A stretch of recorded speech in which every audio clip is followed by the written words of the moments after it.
move on now. I'm going to move on to a very interesting part of this afternoon because our good colleague and friend from sunny Ribblesdale, Clitheroe, has joined us. He is a fantastic GP in Ribble Valley. He is also a leader in many respects. He works for the primary care group network in Ribblesdale. He's the clinical director there. He's also an occupational health physician, besides being a general practitioner, a portfolio doctor, if you want to call us a guest, which myself, Imran, Brendan, Emma, and other colleagues who came on today, you can probably class as that, because we do different things. It's really interesting and exciting. So to compare and contrast to what Ravi Goyal discussed earlier on regarding hospital medicine, we thought we'd bring on a doctor who is in primary care and who's very much at the leading edge of primary care work. So without too much delay, if I can welcome my good colleague, Dr. Russell Robb, welcome to the conference, and the floor is yours, my friend. Thanks very much, Abdul, and thanks for having me today. I'll just I'll share my screen. I put a few slides together over the weekend. Let's see if we can try and get it to work. There we go. Okay. So yeah, it's very interesting. I definitely wouldn't consider myself to be a polished diamond. There's always learning opportunities, and I think the one great thing about medicine is that you never stop learning. And actually, I find that fascinating. And if you ever feel like you stop learning, then there are always other avenues you can pursue to continue your development. Most people would probably think that I've gone the entire wrong way around becoming a GP.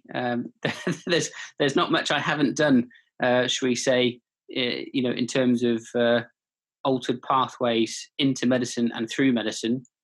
And I'll just bring up my next slide to give a representation of that. I obviously, like all of you who are currently at school, sat my A-levels. I applied to medicine, but unfortunately just missed out on a grade or two. And rather than resit my exams at that time, felt that I wanted to just, get on and get to university and do something. And I could decide later down the line whether I wanted to do medicine at all. So I went through clearing. I ended up doing biomedical science at Sheffield University, which was a really fantastic experience, a 3-year course, a really good foundation is what it turned out to be. As I progressed through my first degree, I still decided I wanted to do medicine, so I applied again. I made the error of ticking in my UCAS box that I had a criminal conviction, which automatically got me knocked out of 3 of my 4 choices.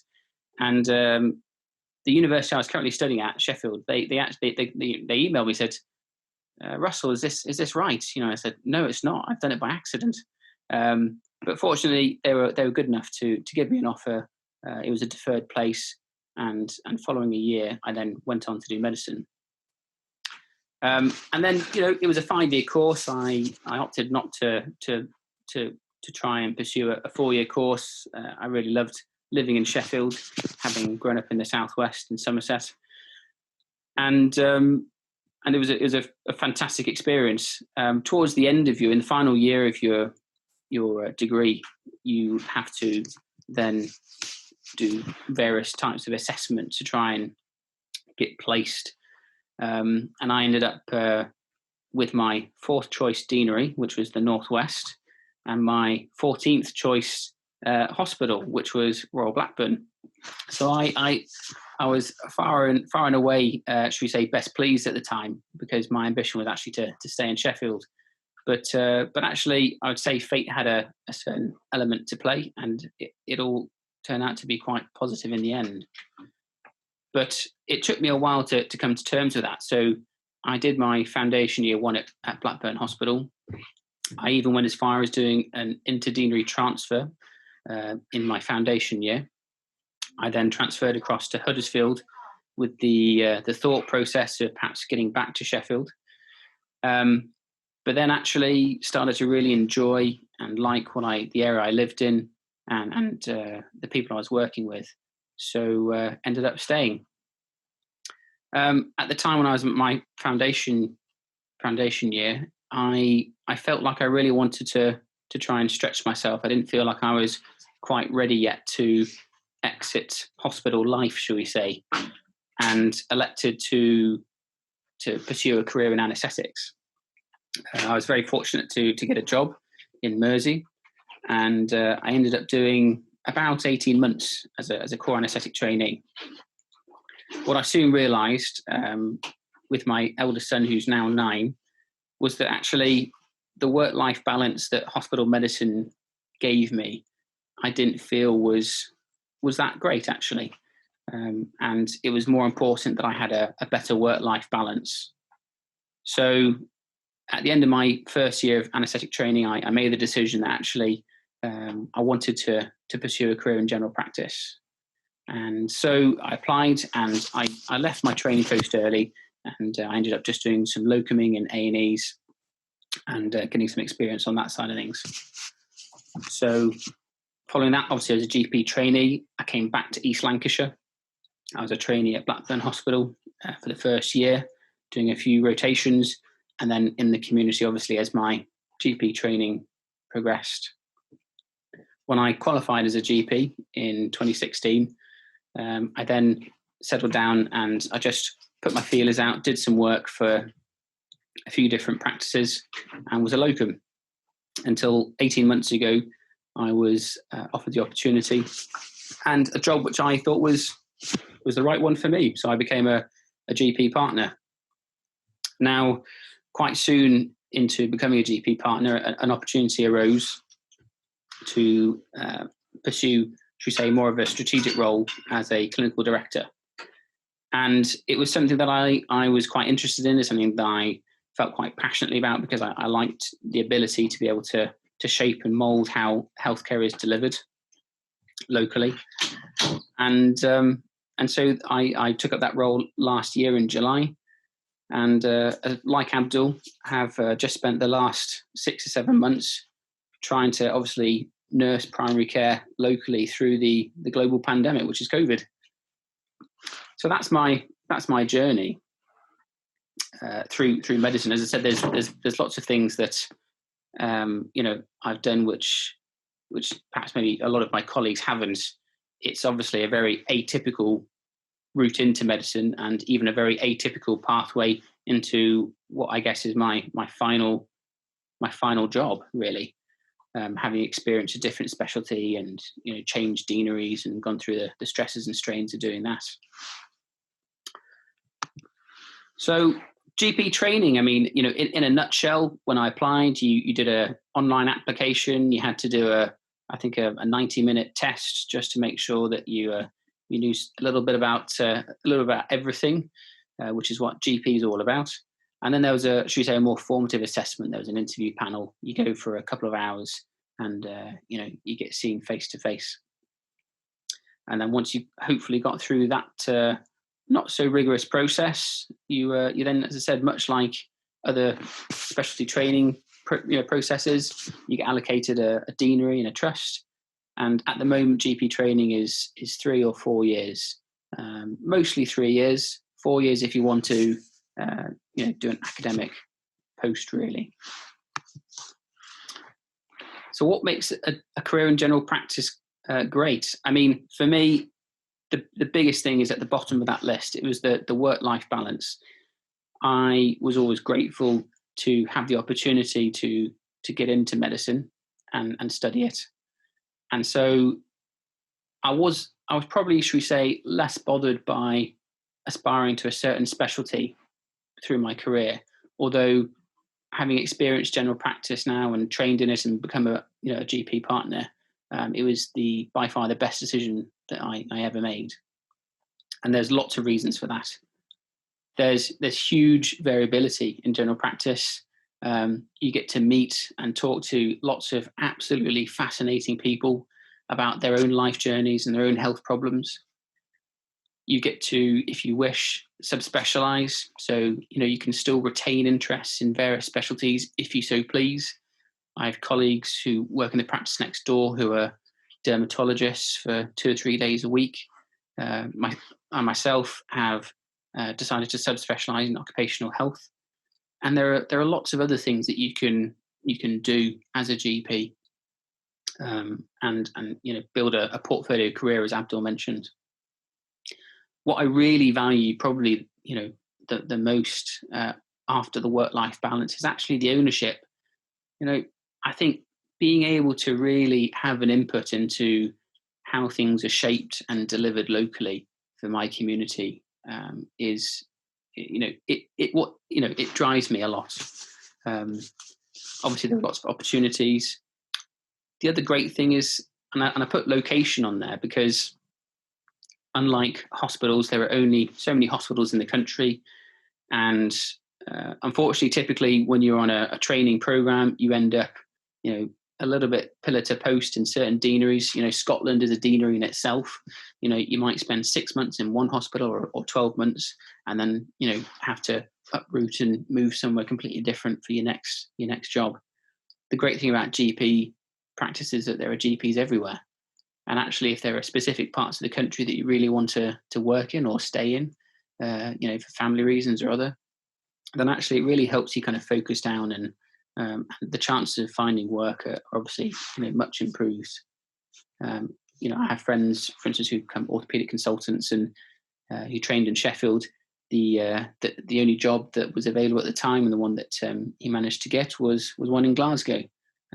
Not his first choice, I might add, but fantastic place to live. But sometimes you have to, unfortunately, yield to where a job is. So GP has that real benefit.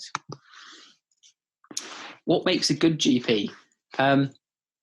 Personality. We all are reasonably clever people, but academia just forms quite a small part, really, of what we do. And there's one thing to have the intelligence and knowledge, but actually there's so much more to general practice, and medicine as a whole. Being resilient is so important. I'm sure Abdul, Imran, and my other colleagues you've seen today, we've all had, lots of stress and strain through our career. We've had moments that have really defined who we are and made us think twice as to how we do things. So it's important to have, that self-resilience and support network as well, because it's important as you progress through your career, that kind of emotional intelligence and understanding from others as well. A sense of humour. Got to have a sense of humour, because it's the ability to be able to kind of laugh at yourself, particularly when things don't necessarily go your way, is what we'll often see through the day. Being flexible, or as one of my colleagues puts it, agile, it is also very useful. We are independent practitioners. So although we have plenty of people we can write to or make contact with in the hospital, in certain specialties, at the end of the day, as a GP, you're making 30, 40, 50, sometimes many more decisions every day. So actually there has to be some mental sharpness and aptitude and the ability to be decisive in how you make those decisions. Being a GP partner, obviously, I'm one of 8 GP partners in my practice, and you have to show some leadership ability, but also the ability to work well as a team. And that just helps, life tick over and work tick over nicely. A business sense helps. Obviously, you want to be part of a successful practice, and, at the end of the day, you want to make sure that you're reasonably well remunerated for your time and effort, because as I think it was Brendan mentioned earlier, GP is not an easy option. We often have very long days. They can start at 7:30, 8 o'clock in the morning, and they can roll all the way through till 6:30, 7, sometimes 8 o'clock at night. Now, fortunately for a GP, a full-time GP is 4 days a week. But then when you consider that you're perhaps maybe doing 10 or 12-hour days in those 4 days, it's no wonder that that's deemed to be full-time. Having an inquisitive mind, it's asking the questions, being prepared to search for them sometimes, but also the ability to say you don't know, but that's okay because you can find out. And I put at the bottom there stamina. It's very much a long game. Now that I'm here, I've got my CCT, my specialty training. I'll be a GP for the next 20 or 25 years, and actually, you have to try and pace yourself a little bit, and you can end up burning out when you're trying to, reach to the top too quickly. So that's the presentation in a nutshell. There are lots of skills and things I picked up on the way. You might be interested to know that actually one of the most useful skills that I ever learned was nothing to do with medical school. It was actually when I was in sixth form, I did a touch typing course. My school put on a Royal Secretarial College kind of course, and it taught me how to touch type, and that actually has done me a huge amount of good through the years. It meant that I had a better job at during my summer holidays than my colleagues, because I could get paid work as a typist, and now as a GP, it means that I'm very efficient with my time because I can type up my consultations quickly, and actually that really helps. But so there's lots of life experience and lots of things I've done over the years. I've been a commissioned officer in the army, in the TA. I like doing lots of sports and things, and it's been an interesting decade really in medicine so far for me, and I'm sure it'll continue to be more interesting as years go by. And there's lots and lots of change that's going through at the moment, the NHS as a whole. And I just hope that the public recognise the importance of the NHS as an institution, and that it continues.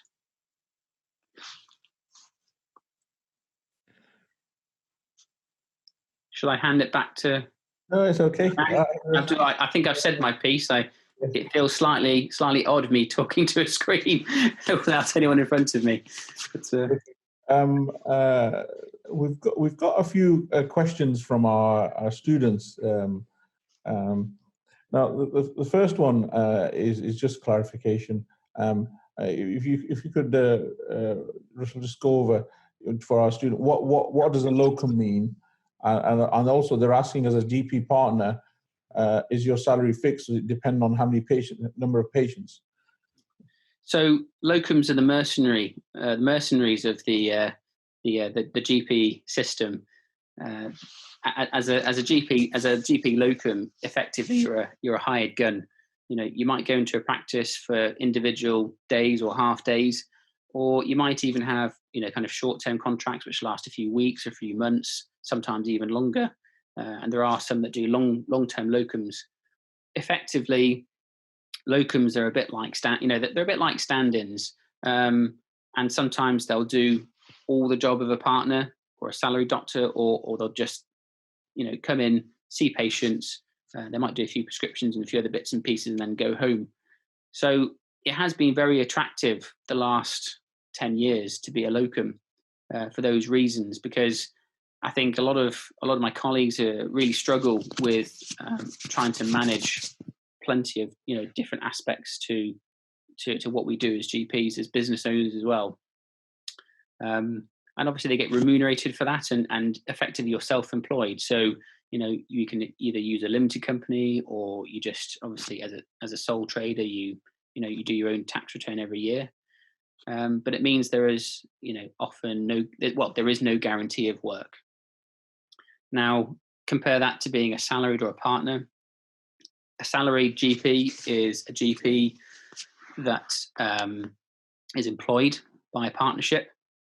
Again, they may have quite a significant amount of responsibility, but ultimately their responsibility only reaches a certain level. They don't have any responsibility to the business. So if it was ever to go bust, in terms of redundancy and that type of thing, it wouldn't be within their remit. And in fact, they would receive redundancy as an employee. As a partner, you're taking real ownership of the business, and in terms of what you get paid, will all depend on your population size and how well run your practice is. But I can say that I earn a lot more than my anaesthetic colleagues who've just qualified as consultants. I have several friends who are anaesthetists in Sheffield, and we work similar number of hours, and but obviously the pay is significantly better for us in GP. But it just depends. Not all practices are run like mine, and you say it has to be a well-run practice, I think, for you to get that kind of level of remuneration sometimes. Thanks for that. There's a few questions here all around COVID-19. So Russell, if you could just go through how COVID-19 has affected general practice in terms of face-to-face and telephone appointments. Yeah, it's been a really tricky time, COVID, and we had to instigate a plan in primary care very quickly, within a week or two of the kind of lockdown coming into play, and different areas played it in different ways. My locality where I work, as the primary care network clinical director, I suggested that for us the best way forward was to have effectively like a hot and a cold site, should we say. The cold site is where the practice buildings, and that's where telephone consultations occurred or video consultations occurred. And the hot site was where anyone needed to be seen, whether they, depending on how unwell they were. If they had symptoms of COVID, then typically we tried to keep them away from that site, and they ended up being home visits, but also the local out of hours provider also helped us to manage those patients as well.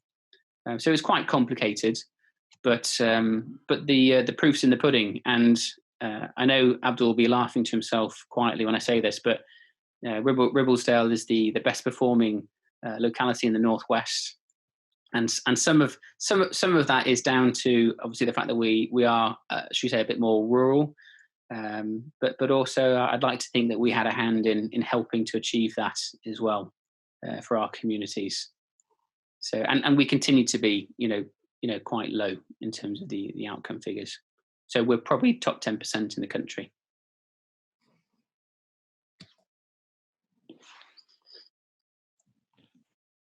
Okay, I'll hand over to you, Dr. Mannon.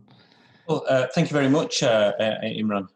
Russell, I'd like to thank you for coming and joining us at this conference. This conference happens every year, Russell, and we have students from all across the UK and abroad come and join us for this. Throughout the day, hundreds of students and parents come and join us, and I'm sure everything you've told us this afternoon has been very enlightening for our participants, our students, our parents. So a massive thank you for that. It certainly gives an idea. I think we quite often at Blue Peanuts, we do get students contacting us and wanting to find out what is it really like to be a doctor. And I remember before I went to university, there was a feeling of almost like doctors living on clouds, and is this something I can really achieve? It's something beyond me. And especially coming from a certain socioeconomic background, a very modest background, to me it felt like it's something I couldn't possibly achieve.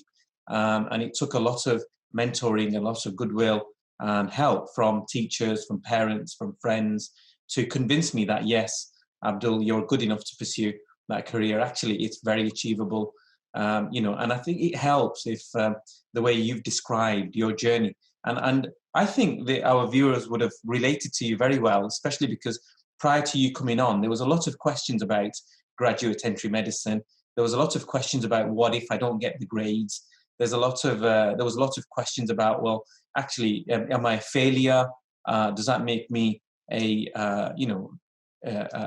somebody who's not achieved well in life? And I'd like to say, not just because I'm a friend of yours, but certainly as a colleague, I can tell you folks, in Dr. Russell Robb, you have one of the most successful physicians you'll come across, in my opinion. He's excellent in his work. He's excellent in the way he works with us as a colleague, and he's a damn good clinician with his patients. I know that for sure. I can vouch for that. So if you want to see success, then there it is. There he is, Dr. Russell Robb. Thank you very much, Dr. Robb. Thank you, Russell, for joining us.